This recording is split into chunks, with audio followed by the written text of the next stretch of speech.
त्या ठिकाणी आपण राजांच्या राजवाड्यामध्ये उभे आहोत। या भिंतीपासून समोर एक आपल्याला आडवी भिंत पाहतो बघा, तर त्या भिंतीपर्यंत हा मधला पूर्ण परिसर आहे राजांचा राहता राजवाडा। हा त्या काळात एकावेळेक 2 मजली राजवाडा उंच होता। छत्रपती शिवरायांचे या किल्ल्यावर याच राजवाड्यात याच महाराजांचं याच मालात निधन झालं। दादा चप्पल बूट खाली करा सर, चप्पला घालून जाऊ नका तिकडे। तर राजांचं राजवाड्यात निधन झालं 3 एप्रिल 1680 ला येते। पण इथून पुढे 1.5 किलोमीटरच्या अंतरावर जगदीश्वर शंकराचं महादेवाचं मंदिर आहे। राजे शंकराचे भक्त होते। ज्या ज्या रायगडावरती राजा असतील ते राजे राजवाड्यातून रोज त्या मंदिराच्या दर्शनाला जायचे। म्हणून मंदिराच्या समोर महाराजांची समाधी इथून 1.5 किलोमीटरच्या अंतरावर आहे। या राजवाड्यातला हा पहिला जो राजांचा बेडरूम आहे। इथे बाजूला 2 हौद आहेत पाण्याच्या टाक्या।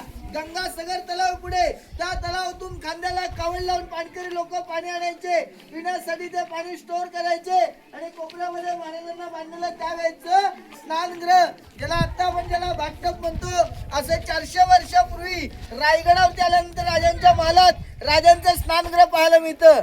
ओ सर खालून, अरे चप्पल इकडे खालून या, खालून चप्पल खाली काढायचे, चप्पल बूट खाली काढा। अरे बघा राजवाड्यामध्ये हा पहिला चौथरा राजांचा बेडरूम आहे। हा बेडरूम आहे। पुढे 2 नंबर चौथरा त्यावेळेचं स्वयंपाकघर राजांच्या राजवाड्यामध्ये आणि 3 नंबर चौथरा सचिवालय। याची माहिती आपण पुढच्या चौथऱ्यावरती जाऊन घेणार आहोत। बोला छत्रपती शिवाजी महाराज की जय, जय भवानी, जय शिवाजी।